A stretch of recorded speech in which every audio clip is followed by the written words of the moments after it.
Why buy expensive, chemically engineered synthetic fertilizer when, a notoriously aggressive garden weed and the local beach hold the exact compounds your plants are starving for?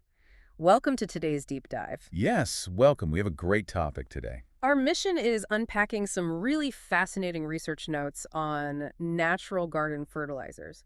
Specifically, we're looking at a duo named Kesser and Steen. They're trying to power up a tiny forest project using strictly local resources. Right, and just to give you a quick picture of what they're building, they are using the Miyawaki method. Which is super dense planting, right? Exactly. It basically means planting native species incredibly close together in a small space, so they compete for sunlight and grow upward fast. Got it. But to pull that off, they obviously need serious soil nutrition. Oh, absolutely. Which brings us to this fascinating research they did on potassium content, the big showdown between two local options. Okay, let's unpack this potassium showdown. Kesser and Steen dug into the raw nutrient data of two powerhouses, Comfrey and seaweed. Right, the K content. Yeah, so Comfrey is what's called a dynamic accumulator. Basically, it acts like a botanical mining drill, plunging deep into the earth to pull up heavy minerals. It's amazing what it can extract. It really is. Looking at its dry weight, Comfrey boasts a massive 6.5% potassium. Meanwhile, dried seaweed only hits about 2.5 to 3.0%. Yeah, quite a drop. So my question is, if Comfrey is this highly concentrated vitamin pill that takes time to break down, is seaweed like an IV drip? Like less concentrated on paper, but entering the soil's bloodstream instantly? I mean, that analogy is spot on. Comfrey definitely wins the raw potassium label test, hands down.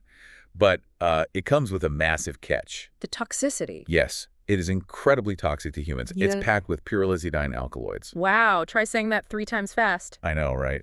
But seriously, those can severely damage your liver. Yeah. So while seaweed is safe enough to, wrap your sushi in, Comfrey is strictly garden fuel. Gotcha. So never ever consume it. Good to know. Don't put the botanical mining drill in your salad.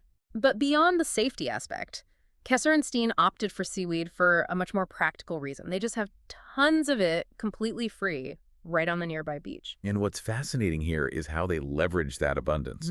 Because seaweed isn't just bringing potassium. Right, there's more to it. Oh, yeah.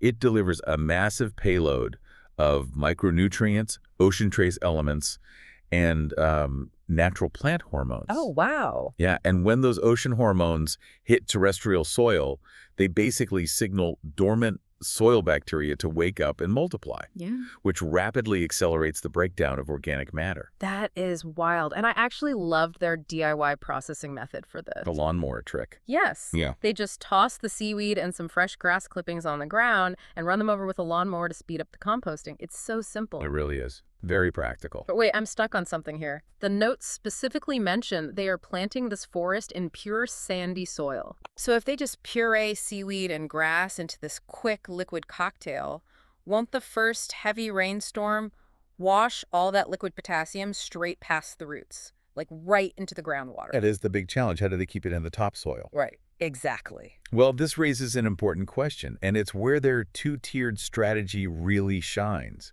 You're right that the minced seaweed and grass provide a fast, concentrated cocktail of potassium. Which those young trees desperately need to establish roots and, survive frost. Precisely.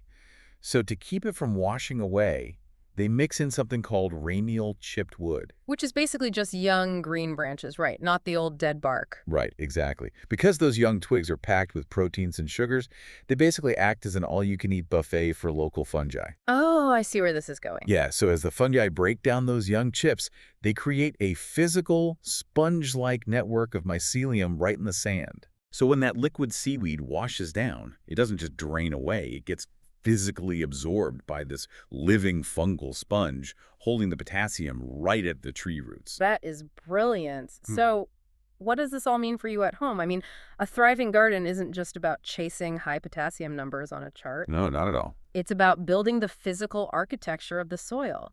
You combine those fast-acting micronutrients from the beach with the slow-release structure of the young wood chips. If we connect this to the bigger picture, it's just a perfect balancing act.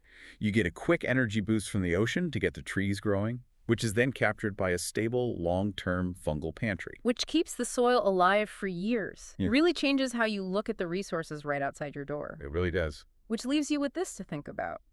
If dynamic accumulators, like those deep-rooted comfrey plants, are dynamically extracting whatever is hidden deep underground, what might the chemical makeup of the stubborn weeds thriving in your own backyard reveal about the secret state of your soil?